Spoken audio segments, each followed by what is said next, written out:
Hey everyone, and welcome to Almost Cancelled. I'm Peter, that is Connor, and we are going to talk about Happy, Season 1, Episode 2. It's called What Smiles Are For. Full spoilers for the episode, as always. So, a little bit late for this one. Things came up, so we're about a day and a half later than we were expecting to record this, but hey ho. So, we're here, and we are talking about Sax, who needs some money, gets in a bit of a rough tumble, spends a lot of the episode at a poker table, failing to win his money, but then realising that Happy can actually see the other cards and makes them cheat for him and tell him what the other guys have got in their decks. It's fun stuff. Hands. Hands, you know what I meant. I can tell you don't play cards. Oh, I do play cards, and I know fine well what it's called, but it's late, and we just recorded a 90-minute news video, so I'm just lippy. All right, I'll allow it. But yes, so that's kind of the main gist of the episode. Meanwhile, Mary, like her mother's being threatened because Mr. Blue wants her to get Sax for him, and we see a little bit more of the his daughter in the box at the evil Santa's hideaway. That's mainly what's happening here, and we learn a few other little details like Mary had an affair with Sax, and that's what broke up his marriage. And there's like one scene where the wife or the ex-wife comes to see her and wants her help to find her daughter. It's a very kind of confrontational scene, and that's kind of the episode for the most part. And obviously Jerry Springer is a thing. Yeah. Talk about burying the lead. Which I'm glad that Sax at one point had a line where he's like, "I didn't realise you were still on the air," because that was exactly my thought as soon as I saw him. I was like, is this still a thing? Is Jerry Springer? And he actually mentions in dialogue he's been doing this for 27 years, and I'm like, it feels it. Yeah. I mean, I have to say, when it starts with that, it starts with Jerry Springer. I was like, and I was like, oh, they got the name, because you just see the signs and stuff at first. I was like, oh, they're using the name, and then he shows up. I was like, oh, he's actually on this. This is crazy. Honestly, I've seen him do it before. I feel like every few years, probably not as much as it used to in the 90s, but I feel like every few years he gets like a request to play himself so they can have a Jerry Springer show scene in a movie. And this is just another example. It's been a while since I've seen one of them. I think it has been a while, so I'm just like, oh, they're still doing this? But it definitely happened a lot in the 90s. But TV shows especially, I feel like always had these Jerry Springer segments occasionally. But yeah, so I did have to say my first comment on this episode is that a lot of the things I didn't like last episode I still really don't like. I agree. There's one scene in particular where Meredith goes to see Blue, and he's being the extravagant evil bad guy, where he's eating his fruit and he's savouring his delicious food as he's sort of telling her that he owns her and that she has to do what he says and whatnot. And I hated everything about that scene with every fibre of my being. I hate him and his stupid Christmas jumper, and not for the reason I'm supposed to hate a villain. Oh yeah, no, I don't like his delivery of anything. I feel like he's trying to be this evil boss, and I'm not really getting it from him. I'm getting the attempt of being the evil boss. The way he delivers his dialogue was really... it's falling flat. It's falling flat. It's bugging me. And I mean, Mary, I think, is a fine enough actress. I mean, or not fine. That implies I've seen her in something where I've seen her be good. But I just mean that I don't feel like she's been bad from performance level. I just feel like her character is just dull as shit. Yeah, it's in the script. She's this just archetype of wanting to save her mother. And she comes, the henchman dude, what was he called? Smoothie, is at her house, and she's got the gun up to his chin, and she's threatening him, and oh, you touch my mother, and it's just all her realizing she's backed into a corner, and she has to do what she's been asked of. Yeah, it's the same old thing, isn't it? Yeah, it feels hey ho. It feels. I think it sticks out even more because it feels so mundane next to the wackiness that is Happy and Sax. Yeah, and even though I enjoyed most of the Happy and Sax stuff this episode, there's almost some touching stuff perhaps towards the end. It did kind of stick out to me though that this episode as a whole felt like it was just killing time. It felt like it was spinning its wheels. I agree, and that's a worrying thing to have already. It felt as well like, okay, no, I always expect episode ones to go a bit above and beyond because you want to drag in your audience. But we had 3 or 4 action sequences last week. And we had 1 or 2 good ones in this episode, don't get me wrong. There was some fun, over-the-top violent action scenes where he's taking out a bunch of guys, but a lot of this, it just felt like, okay, so it felt like a side quest in a video game. Oh, before you can do the main thing, you have to go and get some money. So the episode's about him going to this guy to try and get money, and he tries to play poker for it, and it just kind of falls flat. Yeah, and I think this is a symptom of the original comic's only 4 issues.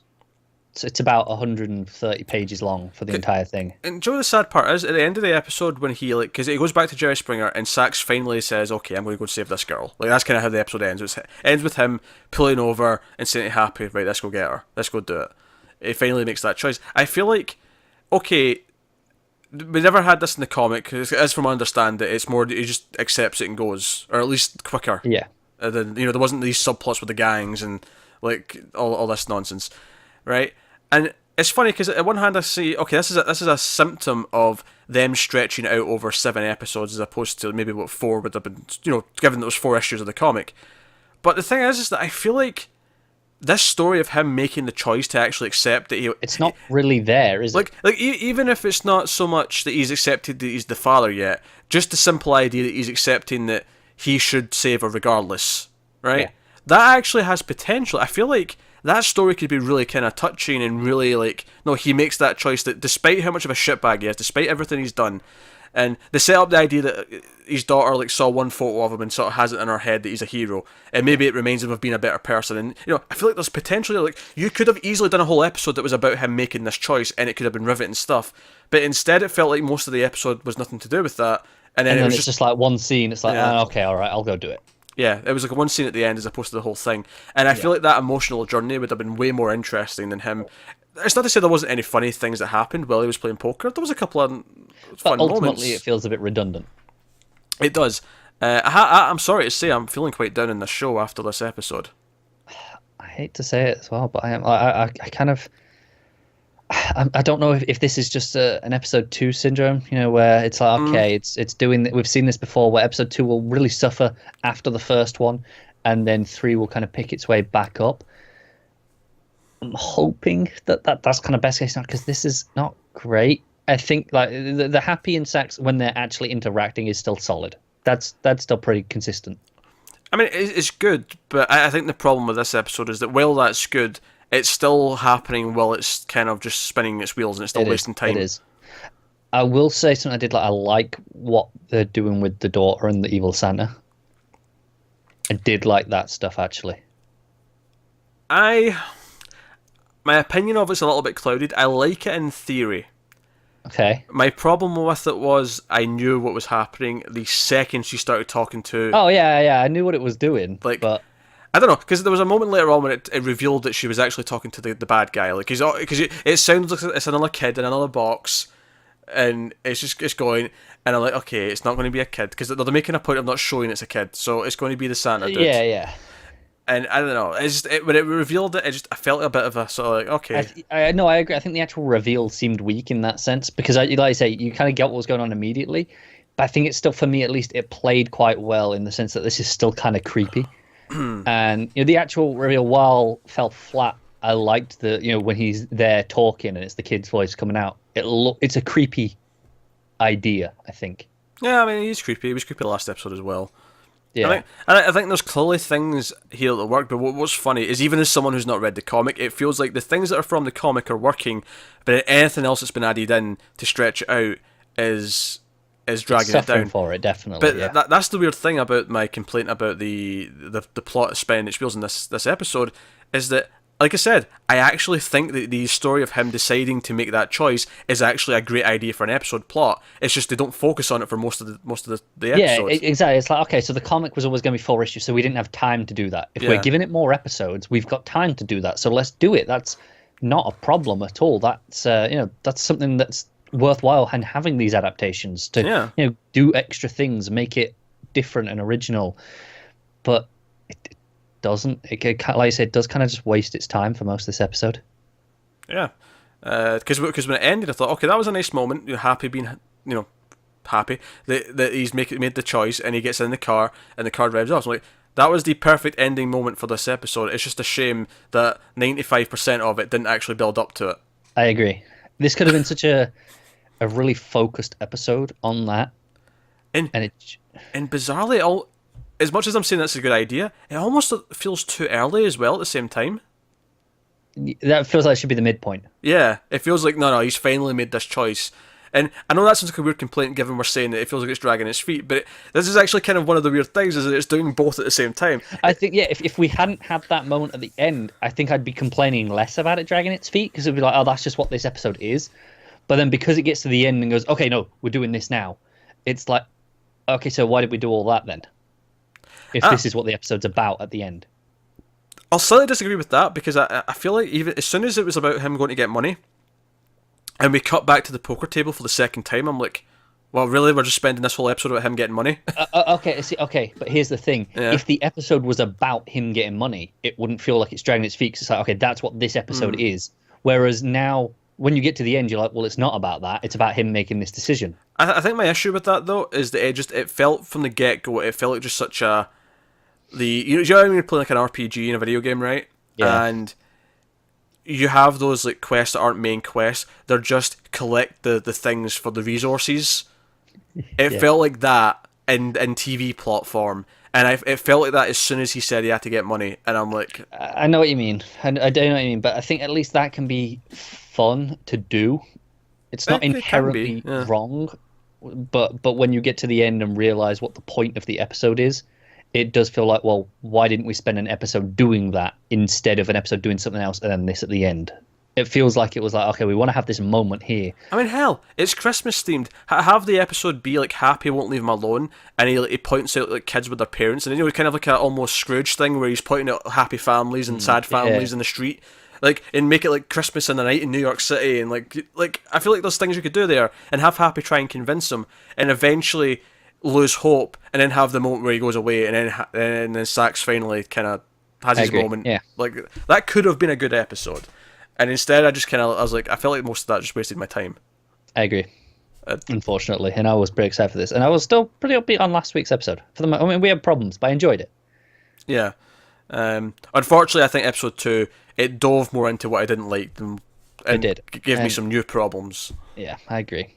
I think personally, I don't know about you, I'm willing to give it one more episode to see if it was an episode 2 problem. You know, to see if it kind of gets out of that rut and gets on track. I mean. Yeah, I'm willing to watch another one, sure. I think just one.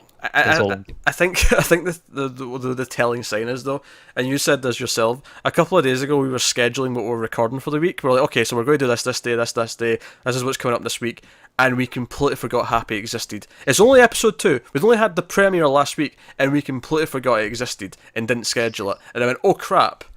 Yeah, and I did point out then that that's not really a good sign, is it? No. That even you're not remembering it, and you were excited for it beforehand. Yeah. So, there's positive points. It's just, I feel like by the time it's done, though, it's going to ultimately be kind of forgettable.